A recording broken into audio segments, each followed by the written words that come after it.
O presidente eleito Luiz Inácio Lula da Silva está tendo uma semana decisiva em Brasília. 3 assuntos estão sendo tratados principalmente: a PEC fura-teto, a formação do ministério e a antecipação da diplomação. E para tratar dessas questões, o Jornal da Manhã conversa agora com o senador Carlos Viana, do PL de Minas Gerais. Senador, bem-vindo, bom dia. Bom dia, obrigado a vocês todos da Jovem Pan e a possibilidade de conversarmos sobre um assunto tão importante para o país. Com toda certeza. Agora, senador, de todos esses assuntos que eu destaquei, acredito que a gente deva começar pelo principal, que é a PEC fura-teto, ou PEC da transição. Esse texto já foi apresentado, mas muito possivelmente não vai ser o texto final, porque o próprio partido do senhor e também a oposição ao governo eleito não querem manter esse valor de estouro de 200 bilhões de reais quase e por 4 anos. Como estão as negociações e como deve ficar o texto final dessa proposta? Bem, eu ouvi atentamente o Luiz Arthur, concordo plenamente com cada palavra, cada análise que ele fez.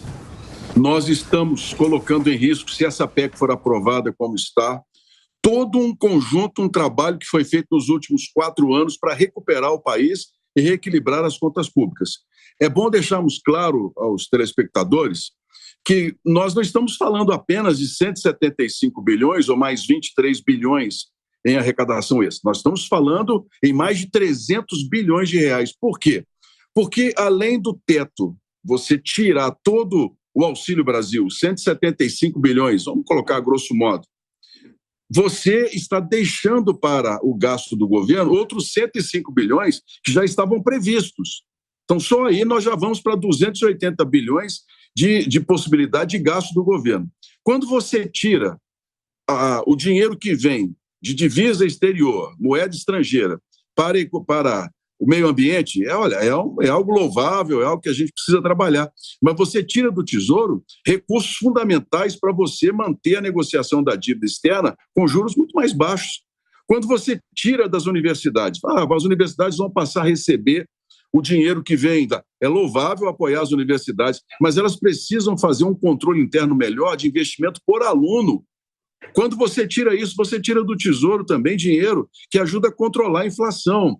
Então, nós estamos aqui abrindo todo um esforço que foi feito e que agora pode ser colocado. É um equilíbrio muito tênue que está sendo colocado em risco, que em 2 anos, se nós deixarmos como está, a inflação voltará com muita força e o país entrará num novo ciclo de queda da economia. Esse ano, gente, a arrecadação brasileira deve bater 600 bilhões de reais a mais do que o esperado. Por que não trabalhar apenas uma ferramenta que complemente o valor, porque isso nós estamos de acordo em complementar os 600 reais dentro da arrecadação? Esse texto, como está, não pode passar, terá a nossa resistência e a nossa oposição. Seguimos então com as perguntas dos nossos comentaristas, senador. Agora, Amanda Klein.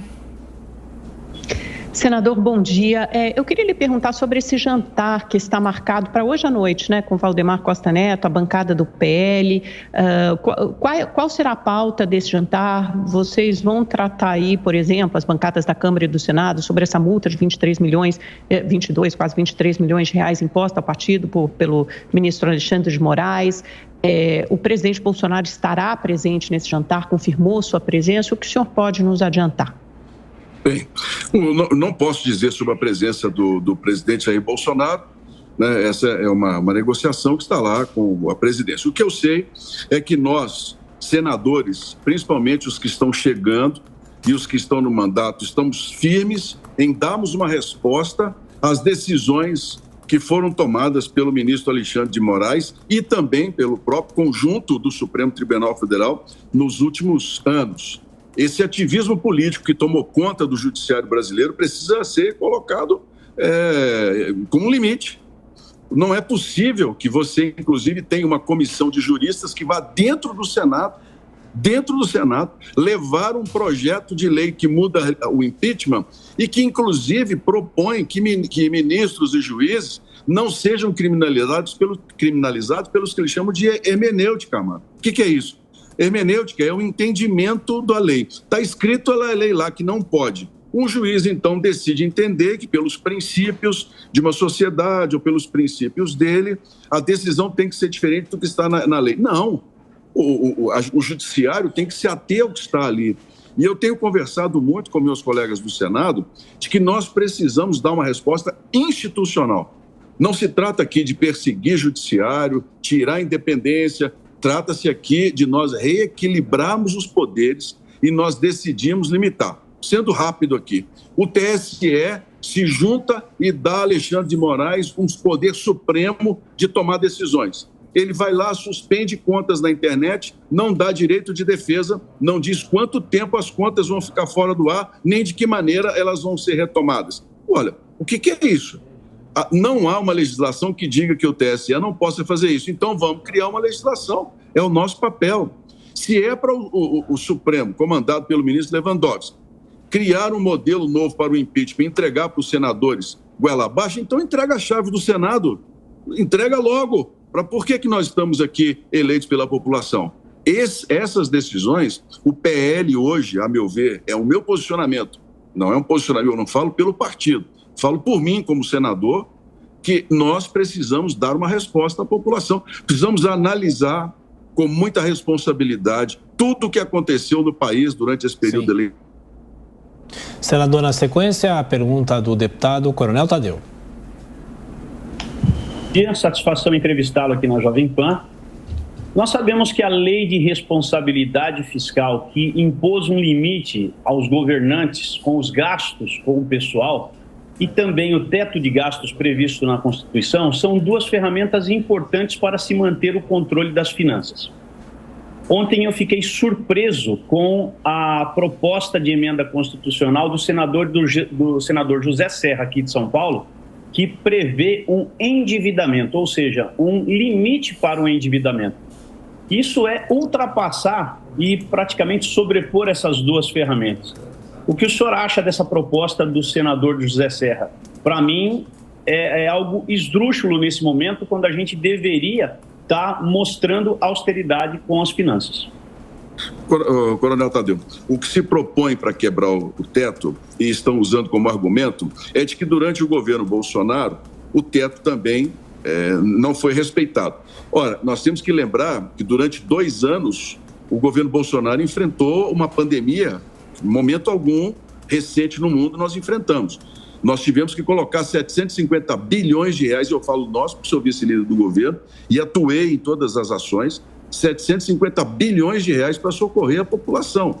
Isso não há orçamento no mundo que tenha que ser respeitado quando nós temos que falar em atender as pessoas. Agora, passada a pandemia, é hora de nós retomarmos o juízo e a responsabilidade em diminuirmos o endividamento do país e, principalmente, usar bem os recursos do orçamento para otimizar o atendimento e não simplesmente abrir a porteira, como nós gostamos de falar em Minas Gerais, para passar toda e qualquer boiada.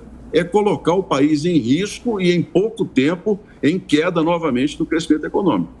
Agora, 7h50. Seguimos falando agora com o senador Carlos Viana, do PL de Minas Gerais, a respeito das movimentações no Congresso Nacional nesse final de ano e as expectativas para a próxima legislatura. Agora a pergunta é de Roberto Mota. Bom dia, senador. Parece que hoje existem 2 Brasis, né? Um Brasil está mergulhado na indignação, em manifestações contra ativismo judicial, contra a censura, contra atos inconstitucionais e uma série de outras coisas que têm acontecido. Agora, existe um outro Brasil que finge que nada disso está acontecendo, que toca uma transição com os nomes, cada um mais esdrúxulo do que outro, e que agora a gente ouviu que até antecipar uma diplomação. Na sua opinião, como é que o país vai conseguir funcionar dividido dessa forma? Olha, primeiro, nós precisamos seguir as regras. Não dá para mudar no meio do jogo. A diplomação será feita no período certo, a posse também no período certo. E aqui eu coloco a oposição, nós da direita, vamos dizer assim, né, que não existe uma direita só. Nós precisamos agora colocar a cabeça no lugar e sermos estratégicos. Primeiro ponto, reconhecer que perdemos a eleição. Não há de se questionar mais urnas, não há de se questionar que se houve fraude ou não, isso passou, isso acabou, né? Vamos virar essa página e vamos começar a pensar o que nós vamos fazer para poder não deixar o estrago ser muito maior do que o que a gente já prevê. Porque o mesmo grupo que está aí chegando para a transição é o mesmo grupo do passado que jogou o país no buraco. Então, a nossa responsabilidade no parlamento é ser oposição, ser voz, chamar a atenção. E, pelo lado da direita, começarmos a pensar em 2026. Como que nós vamos agir? Nós não podemos dar margem a essas questões de governos de exceção. Vamos ser francos aqui. Eu tenho um respeito muito grande por todos os brasileiros que estão na porta dos quartéis. Mostram um amor pelo país, mostram que estão dispostos realmente a participar, mas essa é a forma correta? As Forças Armadas não têm motivo algum para constitucionalmente agir em qualquer hipótese de tentar impedir a posse. Não existe isso. E eles sabem claramente já há muito tempo que vem se conversando e analisando sobre isso. As Forças Armadas vão cumprir o papel dela. Nós, como cidadãos, como país, é que temos que começar a amadurecer. Como que nós vamos fazer? Porque o poder passa. Perdemos a eleição agora, podemos ganhar daqui a 4 anos. É uma questão de nós nos posicionarmos corretamente para que os brasileiros que não votaram do nosso lado voltem, e assim, num ciclo democrático. Então, hoje, nosso primeiro papel como representantes do povo, ser oposição e buscar o melhor consenso para manter o país, pelo menos, em equilíbrio. Segundo, evitar a divisão que nós temos aí hoje e buscar consenso. Essa é a minha palavra. Bom, agora são 7h53. Repita. 7h53. Continuamos aqui com o senador Carlos Viana, falando sobre a PEC e também sobre o futuro do país. Senador, uma última questão que eu faço para o senhor em relação ainda à PEC, senador. O senhor acha que essa PEC, trazendo essa possibilidade de furar o teto pelos próximos 4 anos, o senhor acha que isso pode ser negociado, pelo menos para os 2 próximos anos, pelo menos? Uma respostinha rápida, por favor, senador. Eu só voto por 1 ano. No final de 2023, minha visão, nós temos que voltar a discutir como estão as contas do país. Darmos um cheque em branco de 4 anos, com quase 300 bilhões de reais, sem saber pelo menos quem é o ministro da Fazenda, é uma irresponsabilidade colocar o país em risco. Pois bem, acabamos de conversar com o senador Carlos Viana, do PL de Minas Gerais, a respeito da PEC fura-teto e outras discussões importantes na atual e na próxima legislatura. Senador, seja sempre muito bem-vindo. Bom dia. Obrigado. Um bom dia a todos vocês e agradeço mais uma vez.